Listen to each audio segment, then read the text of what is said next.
It's a beautiful morning here on Breakfast Central on News Central. I'm saying good morning Lagos, good morning Abuja, good morning wherever you are watching us from. And good morning to you, wherever you are, either from London, you could say, from Dubai, name it. We are here bright and early, ready to deliver and tell you the latest stories that's indeed happening and those that would happen and unfold later on in the course of Nigeria's news and current affairs fair. I am Joe Hansen and it's a Monday morning. I bet you followed us on Friday. Yes, it was one bittersweet story on Friday, but this day on a Monday morning, like they say, joy is coming. And we are indeed happy to introduce to you Breakfast Central on News Central. We do have a new face who has joined the team. Most importantly, he is a seasoned broadcaster. And not just that, he's one who has been here for quite a while. Ladies and gentlemen, on Breakfast Central, it is my honor and my duty to welcome our co-host here on Breakfast Central, starting off on a Monday morning on a beautiful note, Benga Agborowa. Good morning to you, Benga. Good morning, Joe. I couldn't have asked for a better intro. Thank you for that fantastic intro. And good morning to all our viewers across the world. My name is Benga Agborowa, and I'm happy to be part of this fantastic team. New beginnings and a lot of fun in store. So let's rock and roll.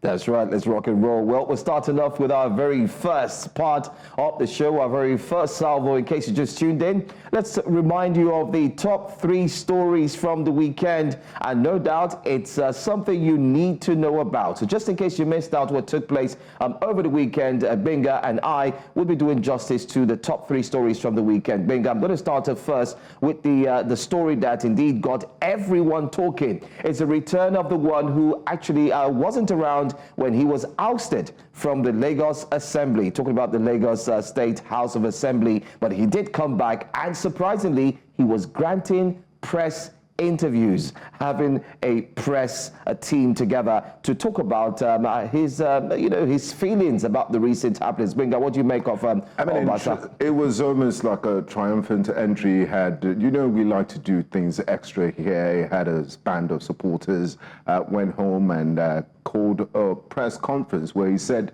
quite a number of things about the circumstances surrounding his impeachment. The most dramatic thing he said is that he remains speaker. So we're waiting with bated breath to see if he's going to conduct plenary this morning. Well, if he said, another thing that got me, amazed is that he said he's the speaker, still the speaker. Mm-hmm. He also talked about the mace that was used. I think he did mention that it was a fake one that was being used. So where was the original mace, by the way? I heard that he locked up the maces, the 2 maces, before he traveled. I guess he was anticipating an impeachment. Politicians always have, so you can't take chances. But unfortunately for him, there was a reserve mace, or the former mace that used to be used at the old complex, and that was what was used to impeach him. If majority of your assembly members say they don't want you anymore, and they've made allegations, and there was a quorum, I guess you've been impeached. So, but let's see, how this drama unfolds. Quite an interesting situation. Very interesting situation, no doubt. So Mudashiru Obasa returned to Lagos and he quickly granted a press interview, called the members of the press, talking about how he felt about his impeachment. He said they need to follow the due process, that he doesn't think they did, and he still remains a speaker, no doubt. Well, that's at number 3 because it was one of the biggest stories that made it on the headlines over the weekend. Let's go to number 2 now and tell you what other big story also made it to the header, and that's the one there that's got to do with the Enugu Inferno. Very sad story, gory sights and sights that we can't really show you enough on the TV screen, but it had to do with yet another tanker explosion. In less than a week. Sad. It's really terrible, and it's becoming such a regular occurrence in Nigeria, and there's so many factors involved. You have bad roads, you have little regards for safety, and some of these tankers are not properly harnessed and latched onto the head of the trailers, and too many lives lost. Very unnecessary. This is not a natural disaster. This is man-made, and we really need to declare a state of emergency when it comes to this tanker explosions or tankers spilling their content. That's right. Well, don't forget too that prior to what took place in Enugu, there was a tanker explosion. Of course, the tanker actually, fell off, and then you had residents of the state running around the Niger State going to scoop fuel, and then of course what took place next was that there was an explosion. Now that's not just one. The same, another tanker also fell, the same state as well, and then you had the same residents rushing to scoop fuel again. But then again, we also had the issue of a tanker exploding in Delta State as well. So these are reoccurring too much. It's happening way too much. It's a conversation that I would like to really go deep into and find out what can be done. In case you missed out, Benga as well, if you remember, the president did set up a committee to look into the incessant or continuous explosion, yes, especially with fuel tankers. It's very important. I also believe the National Orientation Agency has a role to play in this and sensitizing Nigerians that you don't see fire and play with fire. Your life, I mean, regardless of the economic situation, your life doesn't have spares. It's just one life. So we need to be very careful when it comes to this sort of things. You can't drum it enough and educate people enough about the dangers of scooping fuel from this fuel tankers once they fall off. Well, people have said that there's poverty in the land, so when people are hungry, they have to find a means to survive. I mean, it's only a living person that can eat. If you're not alive, you can't eat. Yeah. Yeah. I mean, food for thoughts, that's true. Yeah. But let's see what the committee will come up with. You do have the former Vice President, Atiku Abubakar, speaking tough about it, saying it's occurring too often. You also have the Speaker of the House of Representatives. You do have a lot of persons speaking about the current issues that you have, the one in Enugu, the one in Delta, and so on and so forth. So it's recurring way too much. I mean, if you want speaking and setting up committees, we really need to do something about it so it becomes a thing of the past. It goes beyond just lip service and setting up committees. It's taking action. And there should also be penalties. I mean, you have the VIO, but we'll get, hopefully we'll get into the nitty-gritty of this and discuss extensively. Hopefully we will. But if you take a look at the screen there, you could see the thoughts of the former Vice President Atiku Abubakar speaking. There he's saying that not again. He starts off with, oh dear, not again. And then he goes on to say, my thoughts and prayers are with the families and friends of the victims of the fuel tanker explosion. Well, don't forget too as well that also, the President Bola Ahmed Tinubu, did send his condolence messages as well to the victims and also commiserating with the state governor. But let's take a look at our #1 story that made the headlines this week. Don't forget, we're taking a look at the top 3 stories from the weekend.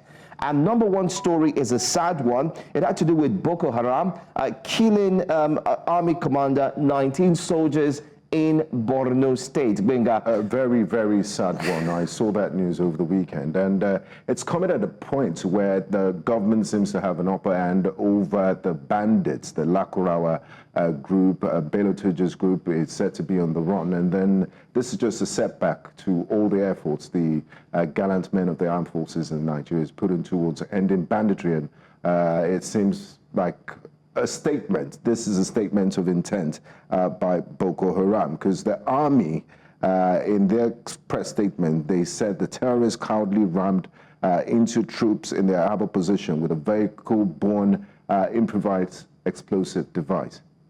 That's true. But you can see the statements there on X and also on the screen there where they talked about what took place on the 16th of January 2025. Very sad, especially now that you have the army making great strides in the fight against terrorism, losing a commander, losing men on foot and so on. It's not really very encouraging. It's quite demoralizing, right?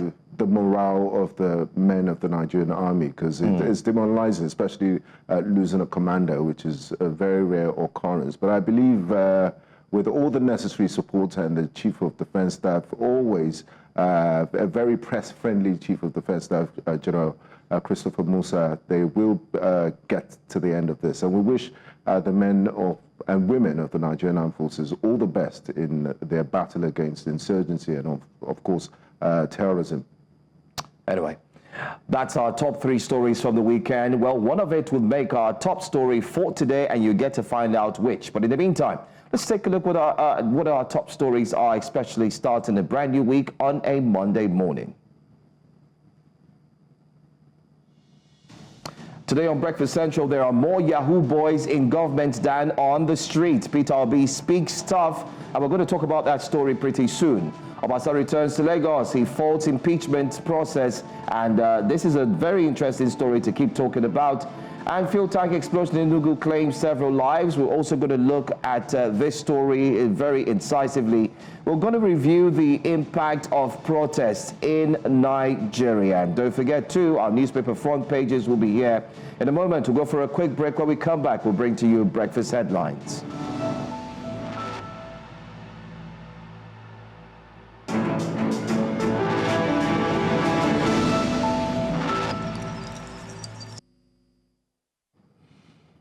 Welcome back to Breakfast Central. Let's take a look at the top stories on Breakfast Headlines. We begin the news in West Africa, Nigeria to be precise, where President Bola Ahmed Tinubu on Sunday departed Abuja for Dar es Salaam, Tanzania, to attend the 2025 Africa Heads of State Energy Summit. That's one of the latest story. Well, the summit hosted by Tanzania in collaboration with the African Development Bank and World Bank focuses on Mission 300, a plan to provide electricity to 300 million Africans by 2030. On the first day, Nigeria and other nations will present energy strategies aimed at achieving universal energy access.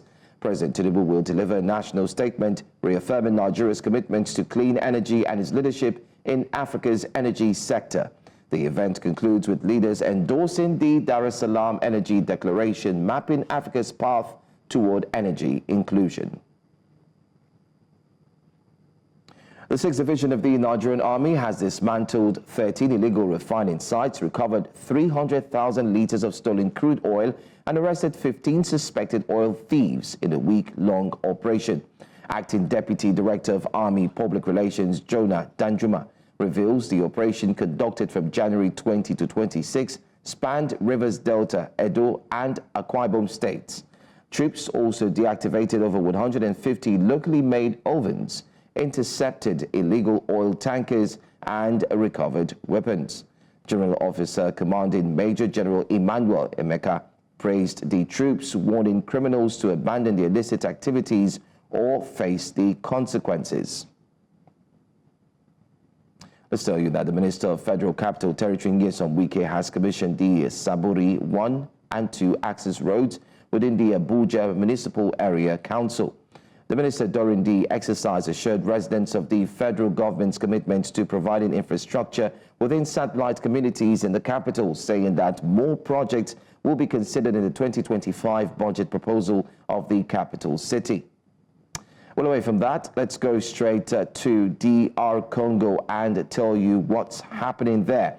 Heavy clashes between Congolese forces and Rwandan-backed M23 rebel fighters in eastern DRC edged closer to Goma on Sunday as the UN Security Council scheduled an emergency meeting. Amid escalating violence, both the DRC and Rwanda withdrew their diplomats, further straining relations. Fighting in the resource-rich North and South Kivu provinces has displaced thousands, with M23 rebels advancing since peace talks collapsed in December. Witnesses in Goma, a city of over 1 million, reported heavy explosions and Congolese combat helicopters overhead. Businesses remained closed as displaced residents poured into the city, intensifying the humanitarian crisis. Well, let's also say that the M23's rapid advance underscores the urgency of international intervention to address the decade-long conflict. Well, away from DR Congo, let's go to Sudan, where Sudan's Army Chief Abdel Fattah al-Burhan on Sunday visited the General Command headquarters in Khartoum, which had been recaptured after a nearly 2-year siege by paramilitary forces. Well, Boran declared the army's forces in their best condition after reclaiming their critical location, marking a significant victory in the capital. The recapture of the General Command comes after months of intense conflict during which the army had to rely on airdrops to supply its forces trapped inside the building. In a statement, the army announced the merger of troops from Khartoum North and Omdurman, further strengthening their positions. Finally, let's tell you that an attack on the Saudi hospital in El Fasher, a besieged town in western Sudan, has left 70 people dead and 19 others wounded, according to the World Health Organization. WHO Director General Tedros Ghebreyesus condemned the attack, which occurred while the hospital was filled with patients receiving care. Saudi Arabia also condemned the assault as a violation of international law, calling for the protection of medical workers and civilians. Since the war erupted in April 2023 between Sudan's army and the paramilitary Rapid Support Forces, Darfur has been particularly hard hit, with El Fasher under siege since May. The ongoing conflict has triggered a severe humanitarian crisis, displacing millions and causing widespread famine. And that's all on Breakfast Headlines. We'll go for a quick break. When we come back, we'll go straight into our stories here on Breakfast Central. Stay with us. Welcome back to Breakfast Central. It's time for us to introduce our report of the day. Now, following recent protests in Nigeria, citizens and the government have been blamed for failing to use protests to engage each other and improve governance in the country. This followed a recent report released by the Kimpact Development Initiative, which interrogated several protests in the country and their impact on nation building. News Central's correspondent, Idong Joseph, has more. Since the amalgamation of Nigeria in 1914, the country has had a long history of protests, ranging from the Aba Women's Riots of 1929 during the colonial era to the first labor strike of 1945 against poor wages, and the violent student agitation known as Ali Must Go on April 17, 1978. Recent protests like the #EndSARS protest in 2020 and the #EndBadGovernance protest of August 2024 have continued to elicit diverse reactions nationwide.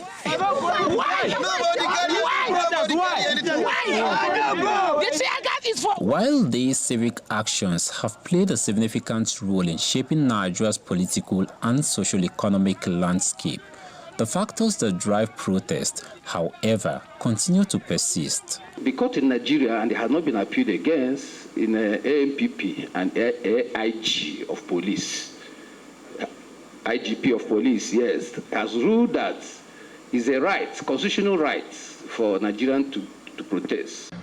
To assess and understand the drivers of protest in Nigeria, particularly the recent #EndBadGovernance protest of August 2024, stakeholders from across various sectors have converged on the nation's capital, Abuja. What I have also realized over time is that there are always suspicions around protests.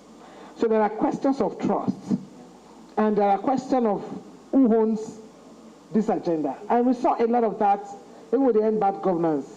On one side, the Detective Back says, this is our protest. On the other side, some Nigerian people are saying, no, there is a problem. The Nigerian police force are members and citizens of Nigeria.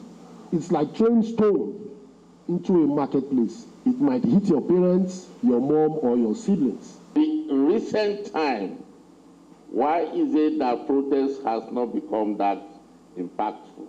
The gathering also featured the presentation of findings regarding the #EndBadGovernance protest, highlighting the negligence on the part of both the government and citizens in utilizing protest as a negotiation tool.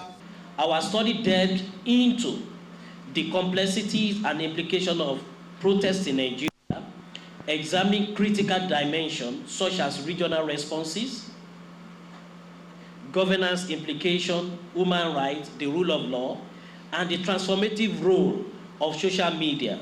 From the Aba Women's Riot in 1929 to demonstrations today, stakeholders have agreed that protests can serve as a tool for national development. In Abuja for News Central, I am Idunk Joseph. Yeah, you're welcome back. Interesting report there, Joe. Yeah. Talking about the impact of protests in Nigeria. And I will disagree slightly with that report, because there's some protests that work, like NSAS, for example. It was pretty effective. At least the outfit known as the Special Anti-Robbery Squad has been disbanded. And we really don't get, I mean, there's still police overreach sometimes, but it's not like what SARS used to be in their heyday, where people had complaints all the time about the conduct of their members. So that was a pretty effective one. Yeah, but I also feel that it's high time that the federal government looks carefully into these protests. Like the report had said, that it's also a good way for negotiation. True. It's a time for the government to say, okay, we've seen your grievances. We've seen why you're acting this way. Just take a look at the last one, the end bad governance.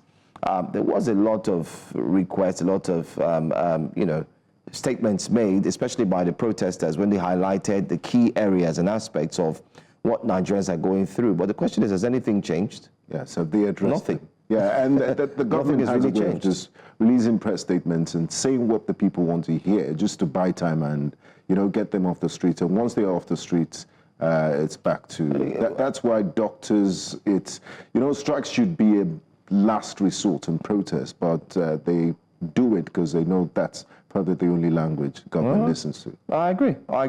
But then again, these are conversations that we'd like to take to the social media space, so please feel free to equally drop your comments. Let us know what you think about protest as well. But let's go straight to our very first, conversation that's got to do with our guests joining us. Well, I'm sure you know by now, but if you didn't, Peter Obi, the 2023 Labour Party presidential candidate, has ignited conversation following a recent comment about the Nigerian government. While speaking at an event in Lagos, Obi said the government harbors more corrupt individuals than the streets, describing the country as a crime scene where public officials exploit resources for personal gain, likening their actions to the notorious Yahoo boys, also known as fraudsters. Take a look. Don't think when we talk about vices, it is only Yahoo boys. There's actually more Yahoo people in government than there is outside.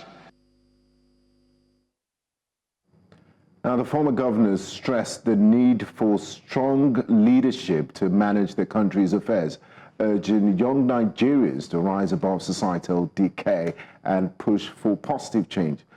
Obi's comments have reignited discussions about corruption and leadership in Nigeria, raising questions about the country's accountability, the government's accountability, and the role of citizens in driving reforms. Now, joining us this morning for this discussion is a change agent himself, is the Deputy Director at the Socio-Economic Rights and Accountability Project, Kolawole Oluwadare. One welcome to you, Mr. Oluwadare. Thanks for joining us on Breakfast Central. Good morning. Thank you for having me. Now let's start with the return of the speaker. He alleged police interference, and he also said he wasn't impeached the right way. You are a lawyer yourself. He said a fake mace was used during the impeachment proceedings. What do you make of all he has said so far? In Nigeria, unfortunately, politics is seen as more important than governance. And I say this because even as politics play out, there are rigid rules of law that guide the actions of politics, including governance. And one of those, in the context of this conversation, is the mace. That is what should be in the State House of Assembly or the National Assembly as a symbol. Now, the question, I think what is more important is that what is the procedure for removal of a speaker? Was it followed? Does the presence of a mace, does this invalidate the processes? And that is why it's very important that in drawing a conclusion in this instance, I think we have some technical issues with Kolawole's connections. We'll try and reconnect with him, but from what he said so far is that we should discard the issue of a fake mace or not. Was the process, the due process, as stipulated in the Constitution for removing a speaker, was it followed? We look forward to reconnecting with Kola Luadare, the Deputy Director at the Social Rights and Accountability Project. There's quite a lot to unpack from this unfolding event. He claims, Mudashiru Obasa, the former speaker, upon his return, claimed that he's still the speaker. So we wait as plenary resumes today. Would he take his seat as an ordinary floor member, or would he try to, force himself as speaker? That's true. Well, anyway, it's also good to get his thoughts on that story. But while he was trying to share his thoughts before the connectivity issue right there, I think he's made the point clear that as long as it's constitutional, that's one aspect. But this is a conversation that we know that would continue. But also, delving back to the issue on ground as made by Peter Obi, the Labour Party presidential candidate for 2023, he had said that there's more corrupt officials, or there are more corrupt officials in government than you can imagine, just as you have on the streets there, likening them to what we know as Yahoo boys. For those who are watching, of course, I'm sure Nigerians, both in the diaspora and basically Africans as well, do understand what that term usually stands for. And Peter Obi was actually talking tough about how corruption has eaten deep into the fabrics of the Nigerian economy, not forgetting to the Nigerian political sphere. And he also talked deeply, especially to the audience, letting them know that, listen, we are growing a culture, we're in a culture where money seems to be the focus. And that's exactly what we see ongoing. We've seen where the so-called Yahoo boys, like he likened the present government to, what's their focus? The focus simply is money. And that's what the presidential candidate was there highlighting, that corruption is key. Serap on its own has also pushed further to mention that, telling the current administration that, you have to ensure that you are accountable for exact amounts that are being allocated for this. You have to be accountable for this. You have to show leadership and accountability.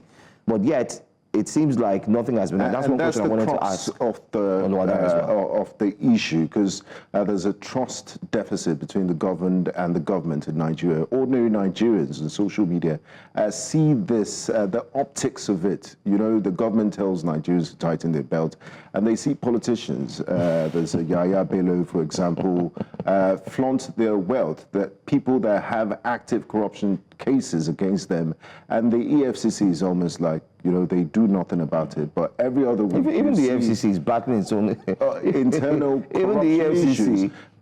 There was an EFCC official that is on the run now for stealing money from Exhibit. But I believe there are bad eggs in some organizations, but they do need to do a lot of deep search inside, and also look at the way they carry out their operations, so as to dissuade Nigerians from this negative thoughts they have about the anti-corruption agency, which they feel they only go after youths but not politicians. There's a graphic. There's a graphic illustration I saw over the weekend done by one of the artists for one of the newspapers, and it did show the EFCC passing by a door. I don't know if you saw that. I saw it. They passed by the door of the politicians, and just outside the door, you saw money, dollars on the floor. They passed by the door so-called powerful corrupt officials, and you saw money on the floor, but they all were ganging up and breaking the door, kung fu kicks and everything. kicks on the door of so-called youths who they term as Yahoo boys and so on and so forth. So I think Peter Obi is spot on in one way or the other by highlighting the fact that, in other words, just to sum up what he's really said, corruption, what he's saying is the corruption you are talking about in terms of chasing after the so-called Yahoo boys, who you've termed to be very corrupt. In other words, they've tried to get all monies in all aspects and in any avenue possible. However, you should also look inwards. It's a case of saying, before you point fingers at someone else, what about yourself? So he's saying, look inwards. And truly, one of the answers I was looking forward to hear from the SARAP boss, sadly, we do have a bit of network connectivity. Hopefully, he's able to get by. One of the questions I wanted to ask him was, there's been so much, suing the government. Nothing has been done, especially as far as I'm concerned. SARAP has sued the government more times than we've ever seen any results. That's one. Two, I was also going to ask him, there seems to be a lot of corruption cases that are not getting or yielding any positive results in the aspect of the judiciary. And being a lawyer himself, how possible is this that the judiciary eventually will uphold the rights of every citizen of Nigeria to ensure that they hold people accountable? Because I mean, just to add to what you said, it's almost becoming cold cases, and they say, justice delayed is justice denied. Whose fault is it? Why do we have some of these cases drag on that even the media can't keep tabs with the amount of cases, corruption cases we have in the judiciary? And if it's not expedited, then people have a sense that, that's what leads to Nigerians saying, the government is corrupt, this and that. Politicians have get out of jail free card. We're not serious about the anti-corruption drive. So these are very important issues, and it will be nice to hear from him. And it's also important to point out that we don't hold brief for Yahoo boys. It's, I mean, the EFCC has every right to go after them. What we're just saying is they should dissipate the same energy, and all corruption is bad, and they should address them equally. That's the bottom line of the entire conversation. When the Labour Party presidential candidate of 2023 was speaking, he did say that you have more than you have outside. The truth is, in as much as we've seen, as journalists, we've been checking these stories, it irks, it pains, it hurts to see that while you're trying to grapple with just one story of a corrupt case of a very well-known politician who either had just left office or is currently in office, you're not done with that. There's another case as well. We've had cases upon cases. Let's take a look at the case of Yahaya Bello. And many have said that it's quite shocking because just recently, Yahaya Bello and, of course, Ododo paid a visit to the FCT minister, and then they had some form of charade and pictures being taken, and they were celebrating and laughing and smiling. I mean, so the question of it. The question now is, should the FCT minister, in quick succession or just quickly, associate himself with someone that has an active corruption case? Or should the FCT minister stand to be a clear example of what people would look forward to, especially in an administration like this, and say, oh, okay, he represents what Nigerians are looking for, which is there's no iota of association with anything that's going to do with you expect corruption. Being a lawyer, the FCT minister to know better. I'm not saying you can't be friends with someone you were governor with, your co-governor, your former colleague, but not in the full glare of the world press. You're laughing and marrying and and then taking pictures and possibly putting on social media. But then again, these are conversations that we will take a look at, most importantly here on Breakfast Central, especially this Monday morning. We've clearly seen that our guest seems to have a very, very tough challenge joining us back. Hopefully, we'll see if we could get him back. But the core focus is on what SERAP has been doing, putting forth a lot of question marks, especially on corrupt cases, and letting the government know that they want accountability, which equally sheds light on what many Nigerians want, which is stand and seek and ask for accountability. There are many cases that if we start to look at, we may not be able to cover here at Benga. We hope we get Kola back on the line. And it's also important to state that, you know, oftentimes people think corruption, it's a victimless crime. They say it's our turn to eat. They say it's our turn to eat. They feel political office is... But that's how this administration has been described. The administration has been described as an administration that many have... I mean, if you check what the comments have been, not from News Central, not from journalists, but most importantly, you could say from opposition parties, and sadly, even from the ruling party itself, some of its members who have felt that what they see is not what they expected. It's almost a reward system. Exactly. Yeah. And they have every right to think so. Just over the weekend, just last Friday, the president made some appointments of chairman of parastatals. And the APC national chairman was there. There were other APC chieftains that were... He's in charge of the Nigerian aviation... FAN, the chairman. Interesting. We have Kola Oluwadare, Deputy Director of SERAP, is back on the line. Kola, thank you for joining us.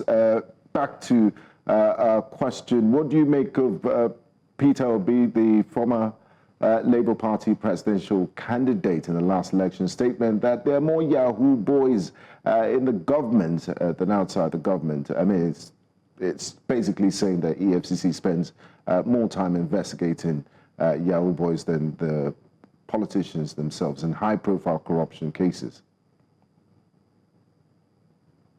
Even though I know it's clearly outside of my control, perhaps we can say corruption is fighting back, or maybe the telcos are at it again. The statement credited to Peter Obi should be examined more within the context of what has been happening, historical context, and what is happening rather from the political lens. And I was following your conversation up to now about the optics of meeting with ministers and all, and the obligation on the part of the president in appointing people into boards and chairmen and co. And that is why you cannot assess the state of corruption in Nigeria without looking at the ethical aspect of it, which tends to be moral, and then the legal aspect of it. They are both inseparable. And that is why even in the Constitution, in the oath of office taken by everybody, including President Enugu, he has sworn to uphold the law, to obey the law, and to ensure that he uses the powers he has as a president to in the best interest of the Nigerian people. So when you see various acts of corruption being reported, being spoken about, when the president and other agencies or individuals or institutions that should do something about it, doing nothing, it simply suggests, and a strong conclusion for that also, that the government is encouraging corruption. And that is why it is important from the view of the work we do at SERAP when we talk about transparency and accountability. Government must be transparent and must be seen to be so. Government must be accountable to the people in terms of the Constitution, and the government must be seen to be so. But when we have various issues of corruption being reported, and agents of government, including the president, it does nothing about it. It simply points to the fact that government is encouraging corruption. And I'll give just one of the many instances that exist in the public domain. The report of the Auditor General. That report comes out year after year, mentioning names of institutions, mentioning huge amounts of money per institution, running into trillions of naira every year that simply cannot be accounted for.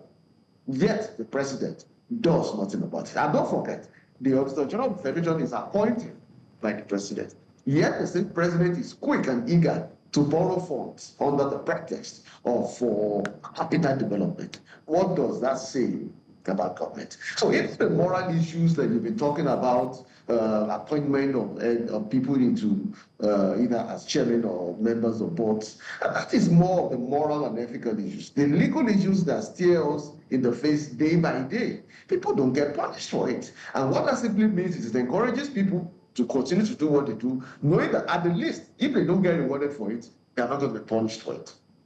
Well, I know Serap has been at the forefront of fighting the cases of corruption, also calling the government into account. But what has been the response from the government? Has Serap been able to reach an end with the government in terms of ensuring that corruption is nipped in the bud, or is it much more like a lackluster performance in terms of what happens at the end of the day? So when you say response, response will have to be examined contextually. Is it response to some of our advocacy initiatives and advisories? Will it be response to the various freedom of information requests we sent to them? Or what will be the government's response to the various litigations I think from time to time in the court, or even the judgments that come out thereafter? If you ask me, the differences to each of these advocacy initiatives are different.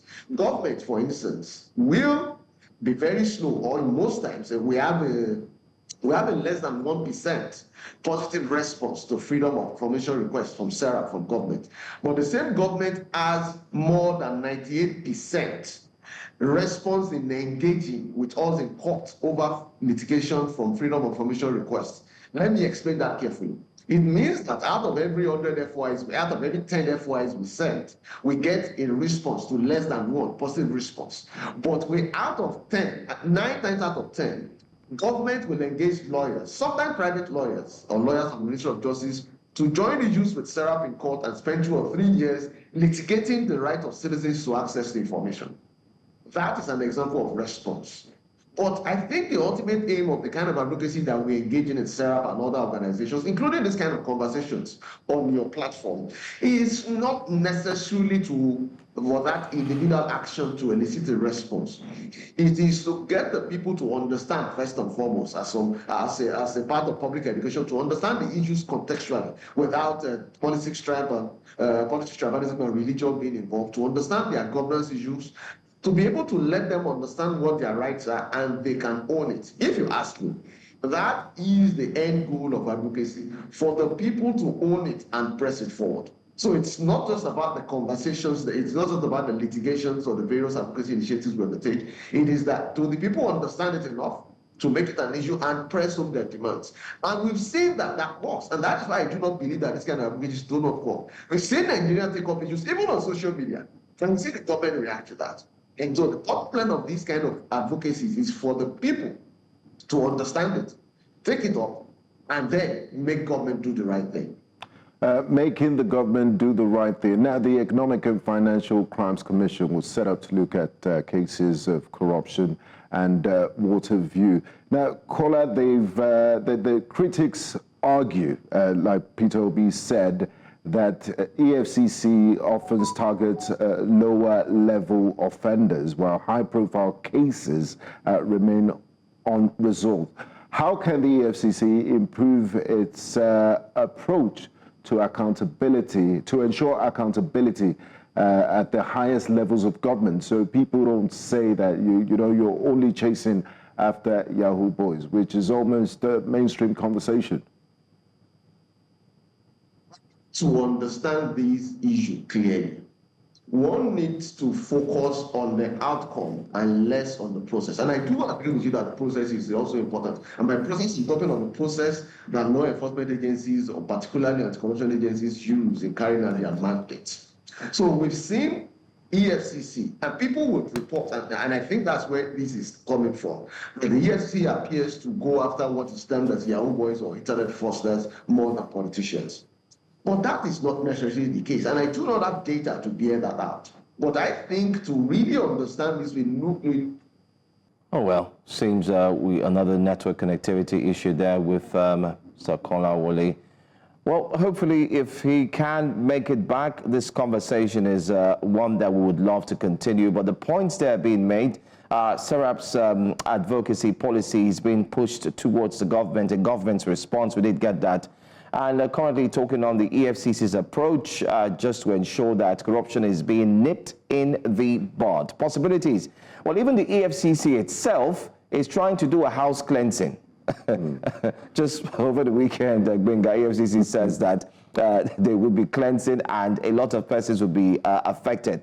The FCC, which is the anti-graft agency set up to fight corruption, is fighting corruption internally. It's fighting itself. It's much more like the animal that eats itself, so to say. That's what it's looking like. Yeah, the EFCC needs to do a lot more when it comes to engagement with the media and reducing what it's termed as media trials, because they oftentimes go to the press before you even put your house together. Your legal team doesn't have, I'm sure you remember the recent case about First Bank. They said they were going to arraign some high-level, high-network individuals in court, and that didn't happen. And then they're now telling us about, house cleansing. They want to fumigate the house. I think you should let's see the results. Don't tell us what you want to do. Do more and talk less. Nigerians want to see the results. They don't want to hear about your plans, your grand plans, and all of that. They want to see tangible results. They want to see convictions of corruption, and they want to see that, no sacred cows, that no one is untouchable in Nigeria. And then you would repair that reputation that seems to be shaky at the moment. Well, it's a lot to look down and talk on, especially looking at this particular story. But then again, let's quickly leave that story. Hopefully, our guest would buy out some time to be with us here, so we can look at the work that SERAP is doing and other advocacy groups that are putting forth their voices to ensure that they talk more on corruption. Well, let's also tell you that there are more stories to look into. There seems to be a lot of chaos still going on, a lot of ripple effects and reactions to the removal of the Lagos State House of Assembly Speaker. You would recall that, former. Why I said so is because he says he's still the Lagos State. Personally, he thinks he's still the Lagos State Speaker. But I mean, legally and obviously, we've seen there's a change of guard. So definitely, it's another conversation to look into, and that's what we're going to do. But first off, let's go for a quick break. When we come back, we'll continue the conversations here on Breakfast Central. Stay with us. Policemen invaded the House of Assembly, led by the Commissioner of Police. What was he doing in the House of Assembly? I believe in removal. There's no impeachment in the Assembly. You cannot impeach Speaker. Probably there's a mistake from them. You can only remove one of three. You can only. In line with the provision of section of 92, section 2, section C of the Constitution of the Federal Republic of Nigeria 1999 as amended, I hereby move that the Speaker of the Lagos State House of Assembly, Right Honorable Mudashiru Obasa, be removed as Speaker of this House of Assembly for the following reason.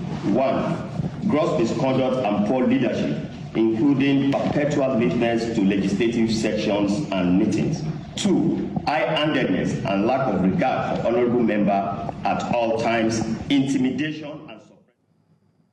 Well, I'm sure you're aware of the entire drama that's ongoing in the Lagos State House of Assembly, and we're going to talk about it right away. We do have very distinguished guests joining us here on Breakfast Central this morning. I'm going to start off first to my very right. We do have PDP chieftain who joins us here. Dr. Adetokunbo Pierce joins us here. Good morning. Thank you so much for being here this morning. Good morning. Great. And also to our far left, we also have a public affairs analyst, one who they've dubbed to be the outspoken man himself. We do have Mr. B. Baron joins us here as well. Thank you for being here. This is a conversation that everyone is talking about over the weekend. I'm going to start off first with you, Mr. Pierce. What have you made out of this entire drama, back and forth and so on and so forth? What can you make out of it? It's unfortunate that when politicians have a problem within their political family, they just don't take it easy. They don't believe in the rule of law anymore. Much as I agree with Honorable Obasa that he shouldn't have been kind of embarrassed in the way it happened, because I understand he was in America when he was impeached. So, but once that has taken place, I think he should have just gone into the background. We have the same problem in PDP. We have an acting national chairman who we don't want anymore according to the constitution and the support from the National Working Committee, but he refused to go. And doing this and doing that, continuing to stay and just muddy the process, I think it is not dignified. I think it's an act of irresponsibility. This show that Obasa is putting up there is making his case worse. He's going to destroy every possibility of being able to function within his party. So I think it's, at least from that point of view, I think he should have taken it easy. Thank you very much, Dr. Pierce Service Habib. Let's start with due process concerns. Honorable Obasa claims due process wasn't followed in the impeachment proceedings. We saw his triumphant re-entry into Lagos over the weekend, and he said he's still the speaker. So what are we expecting at plenary today, and what do you make of the statements he's made so far, especially with regards to due process? I agree with the gentleman that spoke and his remarks. I covered that house for more than 7 years before I became a good political editor. In the House of Assembly, all members are equal. I'm talking as a person that understands the setup, the runnings of legislature, you know. And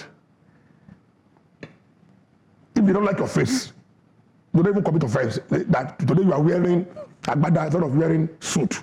And if they don't like your face, they can move immediately and remove you. So what he was saying on Saturday, just like what he said, baradash.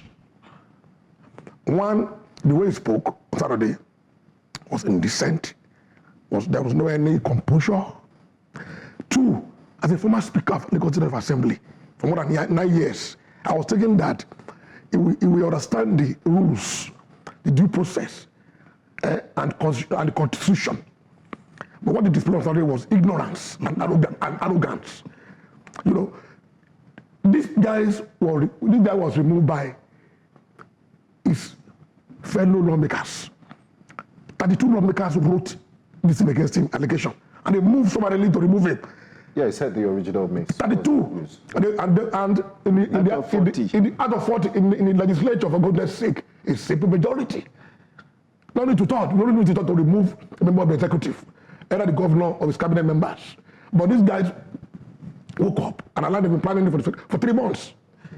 And I don't understand very well in that place. They've been planning this since October. It came to a head in November when he was messing up with the governor. He kept the governor waiting for more than 5 hours. On the day was to present the budget. You know, the governor of the state, that is because of the natural character of Lagos politics anyway. So when he now came, there was no apology. Now when the thing got to still ahead, now this guy got to go. So they are waiting for the right time. So when they traveled, they moved against him. He said, no, Martin. I was a friend of Mamora, the one I met there. I was a friend of Belumi. And they even go for Ruji. These are decent men. But this man, what he exhibited on Saturday was uncalled for. Let's look at the drama that's unfolded from when before he was eventually removed from office. There were insinuations that when the current governor was looking to recommission his commissioners, that the former speaker, let's address him as the former speaker now, was one of those who stood at the forefront and say some of these commissioners would not return because they are not politicians, they were sitting in their house. And he said that in a video, which, of course, many could allude to. Dr. Pierce, do you think that many saw this coming, his impeachment, his removal? Many saw it coming already, looking at the way and manner in which he spoke and the way he addressed even the governor himself? You know, the saying, power corrupts. Absolute power corrupts. Absolutely. When a person has been in office he has been in the assembly for 22 years, 22. That means since the beginning of current political dispensation. He got there 2023. He has been there. And out of those 22 years, he's been Speaker for 10. Come on. I think that diminishing returns are setting.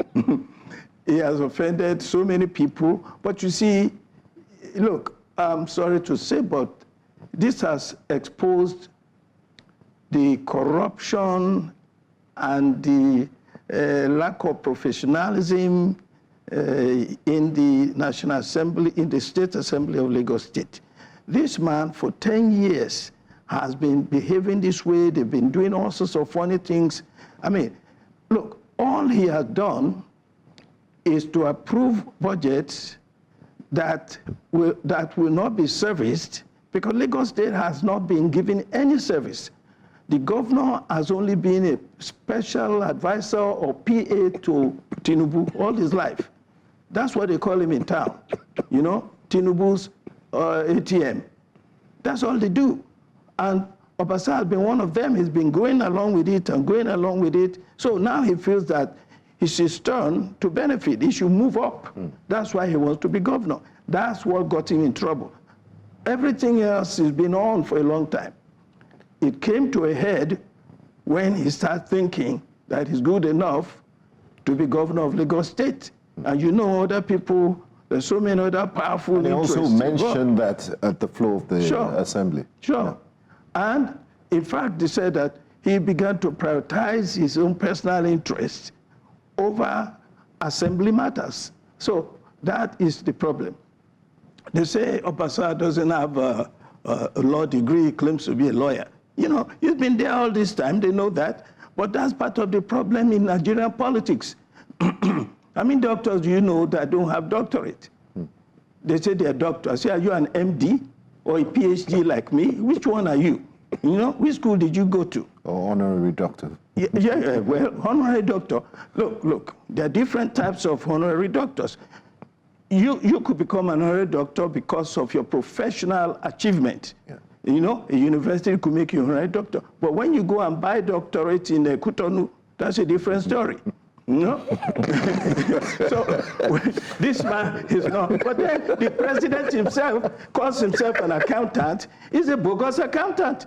If you don't have CPA, you are not an accountant. So this is the problem in Nigerian politics. We have a guy who ran for governor in PDP. He calls himself Dr. Jandor. I said, where did you get this doctorate from? What kind of doctor? So we have too much rubbish in our system. And what is going on now, the way this speaker has comported himself, I mean, it's embarrassing. He doesn't seem to be, that's a man who's been the speaker for 10 years. No wonder Lagos is not standing still. Thank you, Dr. Pierce. Now, Mr. Bib Aruna, let's get to the nitty-gritty of it. The allegations against the former Speaker Obasa, some of them are quite weighty. Let's look at corruption, for example, and the inner workings of the State Assembly. It's alleged that he misappropriated 16 billion for a gate. I mean, how much did they construct Gateway Hotel in Otafor? 16 billion for a single gate and 1 billion for Hilux. I don't think inflationary levels have gotten to that level yet, and God forbid it will get to a point where one Hilux vehicle will cost 1 billion. Does the Speaker have that much power to sign over this? And you have other members in the State House of Assembly. What do you make of this allegations that they will all sit down and somebody will appropriate 16 billion for a gate or 1 billion for Hilux? How does it work? I think you can easily get your answer to the scenario that the PDP chieftain just painted. You know, that is the way they run the house. You know, most of the lawmakers call him Ogasa.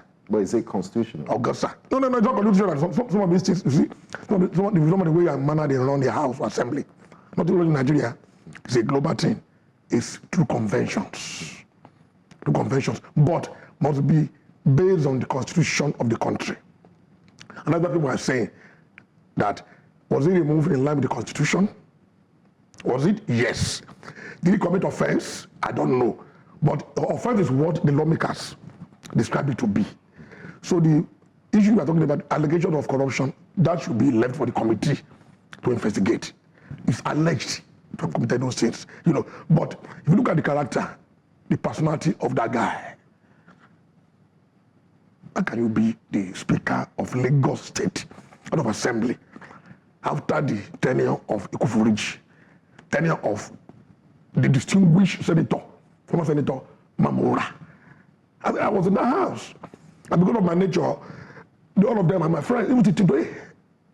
You know, they're my friends. So when I see an Obasa who emerged to play a role in cementing the hegemony, you should now understand why we are facing this problem.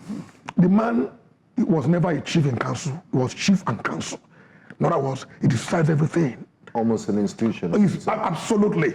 And very crude, for that matter. There's no finesse in the way he operates. You know, every other person, if you come out against him, he will decimate you.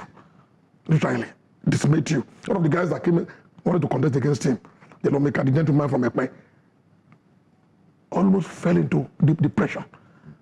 They dealt with him. So what we are facing is something that has been brewing for a long time. It will be resolved, boss.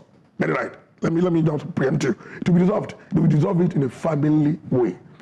But what of the nature and character? But is he going to return as Speaker? But it will be there. All the things we are seeing, they are covering it up to allow peace to reign. What he said, you know, I'm an APC member because I was my Oga and body was in APC, and for my boss. Sure. You know, but the fact remains that there should be a way that we select leaders in Nigeria. Not just because I believe in you, that you can help me in consummating an agenda. They should be there. No. How about the general interest of the people that are involved in that particular jurisdiction? That should be, to me, it should be given more consideration than just allow people to take over office. Look at what he did in Saturday. Even the way he dressed, look at the way he was talking. My friend, the Speaker of the Assembly. That is minus zero. It begs, I mean, we need answers to questions like, let me also come to you, Dr. Pierce. A lot of opposition parties are saying that this seems like a crack on the wall for APC, and it's like it's going to lead to an eventual loss of the state when it comes to 2027, especially during the elections. Do you think the same? Does PDP see it that way? Do you think there's an internal crisis that could eventually erupt so bad that it would implode the APC? Personally, I don't think so. You see, let me take it from what this gentleman who knows them very well has said. You see, Obasa was never qualified to be the Speaker of the Lagos State House of Assembly in the first place. He was a political jobber used by the powers that be. Foremost, President Enugu, who controls everything in Lagos state politics. That's his base. He owns everybody there. When the budget, no matter how much to build a gate, what they do with that money is that they share the money. They all agree that this is a farce, but the reason why they pad it up in such a way is that they will use a fraction to build the gate, and they will use the other money for other things. Most of it personally. That's the corruption, which Obasa has been on top of. He mastered the art of crookedness in doing that. All the money they needed for the 2023 election, they got it through him. He's not the one that sat on the bench in the Lagos State Assembly and made Alpha Beta a legal entity in the Lagos State Assembly, getting money directly. Everybody that has tried to clean up this mess have been removed. You talked about some of the most respectable politicians in Lagos, Mamura, Ambode. Once they start doing the right thing for the state, they remove them. The reason this man stayed for 10 years is because he was doing the right thing for the powers that be and the wrong thing for the people of Lagos. We were suffering under this man's leadership. The only thing that got him into trouble, this is not the first time they pad a budget. The only thing that got him into trouble is because he has gone too ambitious now. He wants to be governor. Trust me. All the corruption, is going to continue. If you are not ready to play ball, they cannot make you speaker. So that's what's going on. When you begin to stand for what is right, Mamura, how can a Mamura be deprived of going back to the Senate? Notice, so this is the problem. When somebody started doing the right thing and started doing this, moving and improving, you know, my mother's from Ekpe, so I felt very bad. The minute the man started developing Ekpe for the first time in the history of Lagos, they cut him down. That's the problem with Lagos. Even Raji Fashola, the first term, he did a lot of work. Second term, they shut him down because he was doing too much. You know this and I know it. Tell you, take it easy. We didn't tell you to come and do so much work. You know, so now what we're getting is this guy is exposed. They're going to cover it up. It's not going to affect the election because election in Lagos State is rigged anyway. We never had a credible election in Lagos State because all this problem, they've gone to Abuja now. They've seen President Tinubu. He's endorsed this whole process. That it's okay, it's over. Now, the new speaker is in place. Obasa is gone. In fact, Obasa is gone forever. In fact, I don't think he has anything to do in APC anymore. So they're going to regroup and get ready. That's not how we win election in Lagos. I wish it could be a reflection on the party, APC, but no, APC knows how to win election. They're going to go, regroup. The president he must have told them, because he was angry with them with the way they did this. They didn't do it, it wasn't neat. Tinubu will make it so neat, you won't even know what happened. You'll just be gone. You saw when they got rid of Ambo, they couldn't see anything. When they got rid of Mamura, all of us were just wondering what happened, you know, because he knew how to do it. These guys, you know, they didn't know what to do. But clearly, it's constitutional. 32 out of 40. I don't know. I've been waiting. I've been reading so much about this. It says it's not constitutional. Okay. What is the constitutional way of doing it? You never said it wasn't present. It wasn't in the house. No, it's supposed to be in the house. And the mace they used was a fake mace. He allegedly hid the two maces. You see? In fact, that's a criminal act. He's the one that should be in trouble. Now let me come to Mr. Haruna. Just following up on political stability of the APC. Are they going to pay for this? Would it reflect in the polls? And, you know, since the return of our democratic experience in 1999, uninterrupted, the APC has metamorphosized from AD-ACN to what it is today. It's been a one-party state since 1999. And then we're seeing this fighting, to put it that way. And they say a house divided cannot stand on its own. Do you think this would affect APC in the polls? And where does the ordinary Lagosian stand in this? Do they even care about the people that voted for them in all of this? Because all we're seeing is infighting among political bigwigs. But the taxpayers, the ones that use the roads, the ones that are governed, it seems they're not even mentioned in all of this. That is the paradox in democracy and politics. That's one thing we discovered. I want to touch on two things. One, Lagos elections have been credible. The PDP in Lagos State are not organized.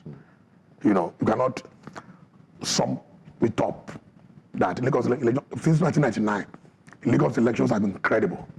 Just last election, Obi defeated Tinubu in Lagos State. I'm going to show you that elections are credible. No election is perfect anywhere in the world, but the election, the result of the election, the outcome, has been a reflection of the wishes of the people. That is one. Two is that, you see, no matter what you say against Tinubu, Tinubu has been able to stabilize the state in the past 25, 26 years. He's been able to stabilize the state. You know, there's really no infighting among his people. He's able to be a father to all. He's not a perfect man, but Lagos State, the way he met it in 1999, is not the way it is now. That is the fact. Is it better? I mean, absolutely. Absolutely. I may not agree with his kind of politics at times, but he's been able to develop the state. I was involved, I told you, with somebody, and I can tell you that anything that is going on in Lagos State, the man is more than casual observer. It's always making sure that things are done in the right way, to pick the right people. I'm telling you this. Then, you see, the governors that have been picked in Lagos State, they've also been following a template. And if someone pick Abode, for example, that person is pragmatic. You pick Fashola, for example, that person is not doing bad. That person wants the best for the state. It's not a perfect scenario. And the PDP may have their own grounds, but they should go and put their house in order so they can challenge the hegemony, the formidability of APC in Lagos State. Lagosians, as you said, that is a very tricky question. But it's very valid. Very, very valid. But if you compare Lagos with other states, in terms of development, in terms of security, in terms of taking care of welfare. Well, many will still tell you that Lagos is still better secured. I mean, you still have street urchins everywhere. State, I can tell you what is going on there. Look at other states. Look at Abelo in Kogi. Yeah, but Lagos shouldn't be benchmarked to what I'm telling you is that the Nigeria. governance in this state has not been perfect, but it has been a boost 70%. I can tell you because I'm involved.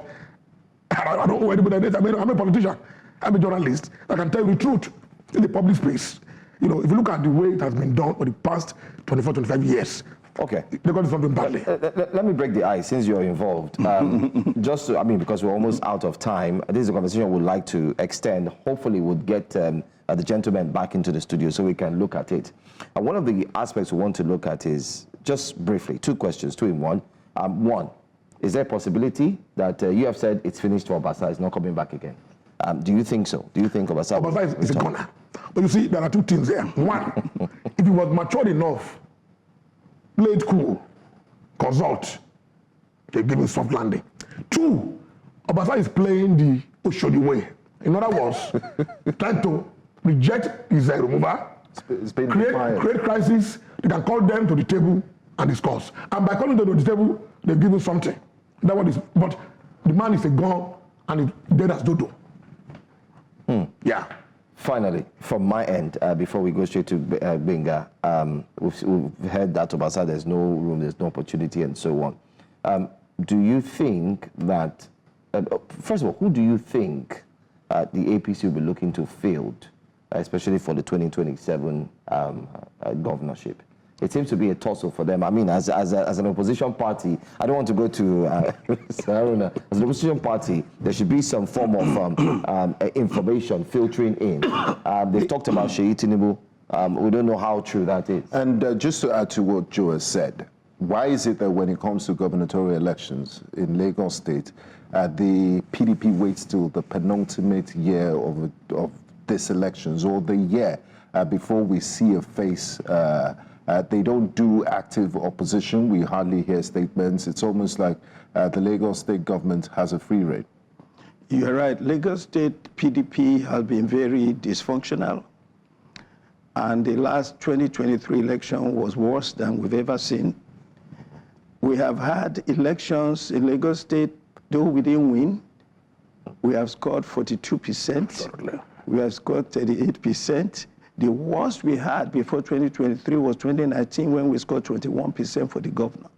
So it's not been that bad. But PDP, you see, PDP has been confronted in Lagos State with the might of one of the most tactful politicians in the history of Nigeria, that's Tinubu. I disagree that elections have been credible. You used the example of Obi winning. That was because Tinubu's attention was turned away. The minute the governorship election came, what happened? What normally happens, happened again. There was no way Sanwo-Olu could have won that election if it was not rigged. And this is what happened. They intimidated the Labour Party votes. We were not contending because we had a lot of problems within PDP. But the Labour Party candidate, Viva, would have won that election. if not for all sorts of pressures, all sorts of manipulations, all sorts of corruption. That is what happens in Lagos State politics, governorship election, and it happened again. And that's what's been happening. Now, you say there's a crisis. There's no crisis in APC. If 32, this is what I tell them to in PDP, when they say we have a crisis, I say no. Look, if 32 people out of 40 are going in one direction, there's no crisis. There will be a crisis if it was almost 50-50. That's when you have a problem. The reason why Obasa is not going to be able to create a crisis is because he has no support. I know Senator Adefuye spoke in his favor recently. That's not enough. In the GAC, they have come together, they know what to do to win election, they rig it, they intimidate Igbo votes, they make sure that, anybody who they intimidate people, they terrorize people, elections. Look, Lagos State Electoral Commission, just like any other state where the ruling party will make sure that the whole process, nobody wins election in Nigeria if the party in control of the state is in one way, you come from another party to win, you can't win. Because the whole INEC, the local INEC is already rigged. By the way, elections in Nigeria, until the president of Nigeria ceases to be the one appointing the INEC chairman and the INEC commissioners, there will not be a credible election in Nigeria.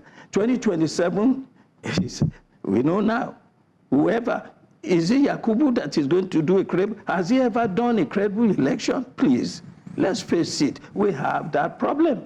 So I don't see a crisis in APC that is going to give room for PDP. What PDP has to do is to get itself in order. And what happens is not that we bring out a candidate late. That's not the issue. That's not how elections are won. Elections are won long before. And we think that, especially the primaries, once you get your primaries wrong, you have a problem. And that's what happened to us in 2023.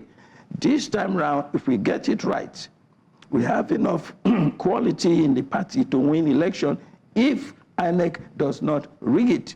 Because, the national chairman of APC has said severally, after he said it, we are going to use this template to take over Nigeria. In other words, the template is rig the election.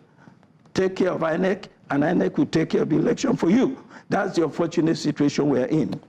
Well, I'm sure this is a conversation that we'd like to have again. Hopefully, we'll look at the elections ahead of 2027 and the possibilities for both the APC and, of course, the PDP. Well, our time here is well spent. I want to thank you so much, Mr. Bibaruna, for being here and touching on the drama in the Lagos State House of Assembly. Thank you so much, Dr. Thank you, Dr. Pierce, for being here as well. Thank you. All right, we'll go for a quick break. When we come back, we'll take a look at the tanker explosion that took place in Enugu, and that will also feature on the front pages of the papers. Do stay with us.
Welcome back and thanks for joining us here on Breakfast Central. Well, right in time, this morning we would be touching very, I'd say shortly on the front pages, but we do have a guest who's joining us live in the studio as we'll be taking a look at some of these very interesting stories. One of the major stories is the tanker explosion that took place in Enugu-Onitsha Expressway near Enugu-Onitsha. You could talk about that story anywhere, and everyone would definitely relate with it. But let's quickly bring in our guest who joins us this morning. Thank you so much for being here, by the way. We do have our very own guest who's joining us to discuss not just the story on the tanker issue, we'll also touch very softly, like I did say, on the papers. Professor Simeon now joins us this morning. Thank you so much for being here, sir. Thank you and welcome. Good morning. Good morning. Viewers. Good morning. Let's start off first with the tanker explosion before we go straight to some of the other stories on the papers. What's your take on that? It's Enugu this past weekend. Prior to that, it was Niger State, and then we had Agbo in Delta State as well. What's your take on this? Devil is in the details. I smell a rat. I don't think these things are ordinary, but whatever happens, the government is paying lip service to it. I read in one of the papers, the president is lamenting on the issue. Lamentation does not solve problems.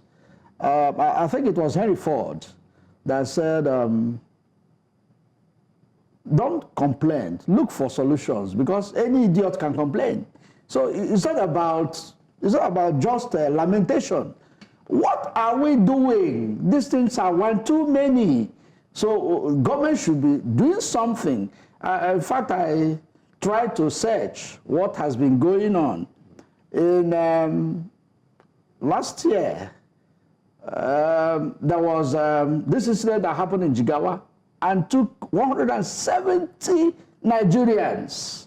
Yet we are paying lip service to some of these things. Now, Prof, looking at a solution-driven approach, because there are multiple reasons, and every situation is different. Sometimes these tankers are not properly latched, and then you have Nigerians going to siphon content that has been spilled. You also have a case, the case in Diko in Niger State was quite perplexing, that you bring another tanker to transfer that. So where do we even start to address these issues from?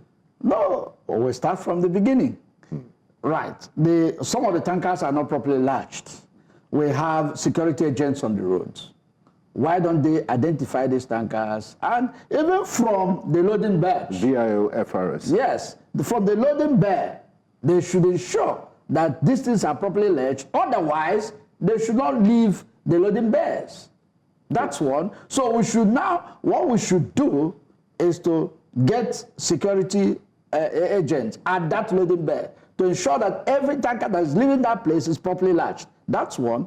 The second issue is that, remember, our roads are death traps. Bad roads. Our roads are death traps. So, and they should ensure that some of these roads are, see, in the 80s that we had rail transport, were we complaining of these tanker explosions? No. So government should do the needful. This road transport, they've been on it for so long and spending so much money and nothing is happening. So can we please try to resuscitate our rail transport? Because once these things are done, now we'll begin to think of, covering some of these issues. I recall too that there was a time in Lagos, it was a policy, I think that was during Fashola administration, that big vehicles don't ply during the day. That's it, yes. They ply in the evenings. So the roads will be a little bit clearer for them, instead of meeting traffic on the road and what have you. We learned that one of the tankers lost brake and ran into people, and a lot of people are dead. Now, the official report in Enugu is saying 11, but I was reading, Sahara Reporters this morning, and Sahara Reporters said that an eyewitness said 70 people were dead and 11 vehicles burnt. You see, and you know that these official figures they are reeling out are not the real figures. So please, government should do the needful. Enough of these rhetorics. Now, you talked about properly latched. You also talk about bad roads, about the people that siphon. Do you need government to tell them that this is fire, don't go and play with fire? Well, the government should mount a campaign against that. Because, see, there's poverty in the land. People are hungry. I was talking with a friend yesterday. He said in their church, a lady just slumped. And they brought in a doctor. The doctor looked at all the vitals and said there's nothing wrong with the woman. So when they poured water on her, when she came back to life, she said, I'm not eating since 2 days. I trekked to church to see whether I can see anybody to borrow from. So they just quickly went to an eatery, bought food for her, and she consumed it with amazing rapidity, showing that actually she was hungry. So there's hunger in the land. And with the cost of fuel, people believe that if they can get maybe 25 kg or liters or 10 liters of fuel, they are going to make a lot of money to sustain them for some time. So you see, poverty is in the land, and government is not doing anything to address it. Everything palliative. Maybe in Enugu they are going to give them palliative, because we have seen that this administration is administration of palliative. Anything happens, you give palliative. People are dying, you give palliative. You increase fuel, you give palliative. You raise dollar, you give palliative. So we should think of things to do, not palliative. Talking about thinking of things to do, like I said, the tanker explosion seems to be one that, you recall, the president had already commissioned, he put together a committee to look at the causes and to ensure they avert any other happening again. Not quite long ago, after I commissioned the committee, that's when we saw the second one happen in Niger State, and then not long again, we just saw the one that happened in Enugu. Do you think that in Nigerian setting, committees do work? Can I shock you? They are going to set another committee to review the report of this committee. Committees don't work in this country. We have seen it happen. What is going to happen now? This committee will finish a report. They now constitute another committee to review the report of this committee. And at the end of the day, the thing will gather dust. You will not hear anything about it. So that's why I said, let's find something doing. Let's stop these showman bees. That's what we're doing. We come on TV to show that we are doing something. Meanwhile, we are doing practically nothing. That's a fact. We've talked about these tanker explosions, and it seems like it's starting to look like averting it would be very tough. Our train system, we know it's not working. Yeah. You did mention that if we go back in the past, we know how these were transported. The only way that's being used now is land. Do we go back to the Fashola era, where, of course, trucks were told not to move during the day, but should focus only at night? If we should do that, how well do you think it will be obeyed and observed? No, in those days it was obeyed. The problem, see, I've always said this, that Nigeria is a law-abiding country. Are you sure about that? But the problem, I'm coming. I'm going to prove it to you. The problem we have is our leaders. Now, I don't know where you were in 1984 when Idiabo and Buhari came on board. War against indiscipline. Yes. All they needed to do was to propagate a decree and set example with somebody. In fact, a captain was disciplined for jumping queue in a tax office. Now, when that was done, you saw people were conscious of not running foul to the law. But when you have a leader that, I don't want to go there, I wanted to say something, but it's still alleged, that it was alleged that somebody spent 16 billion to build a gate. It's still an allegation. It has not been proven. But when you hear such things, people begin to wonder that, wow, what kind of government do we have? So the problem is leadership. If we have the right leadership in place, people will follow. But the problem we have in this country is that we have rulers, not leaders. And there are mistakes to be avoided, not examples to be followed. Now, Prof, you mentioned socioeconomic factors, poverty. You also mentioned leaders. Now let's talk about accountability. Nigeria is a country where things often happen because they haven't been punished. You also mentioned Buhari and Idiagbon. One of the reasons why they were successful to an extent with the war against indiscipline is that there were consequences for actions.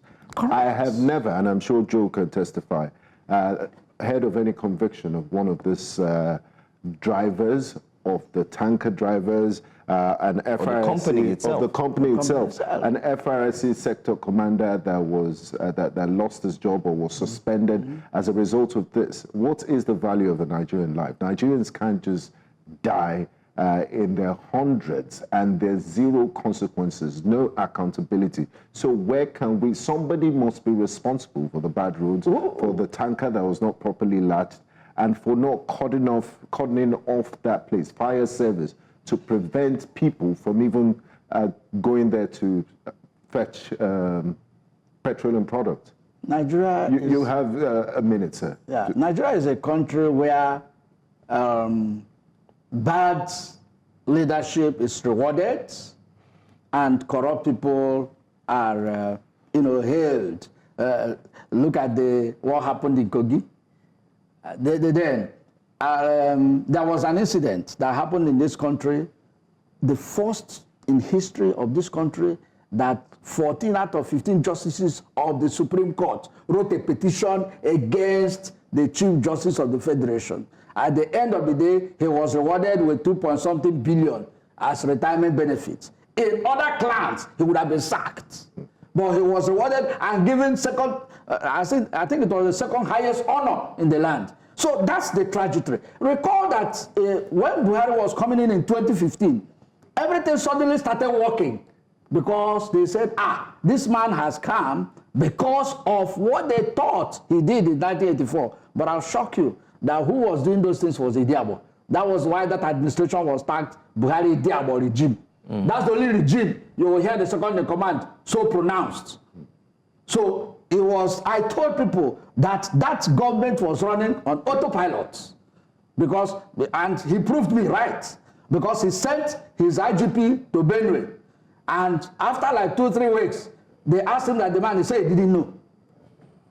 So that tells you that that administration was running on autopilot. And look at what was going on in the system. So you see, the problem of Nigeria has to be tackled from the root. Once we get the right leadership in place, some of these things will fall into line. All right. Well, I want to say thank you so much, Professor Simeon Na, for joining us. This is a conversation that Nigerians would love to continue, so you can do that on our social media space. And we're also going to have Professor join us again pretty soon. Let's look at some of the very important issues that really need answers to. Thank you for your time for joining us this morning.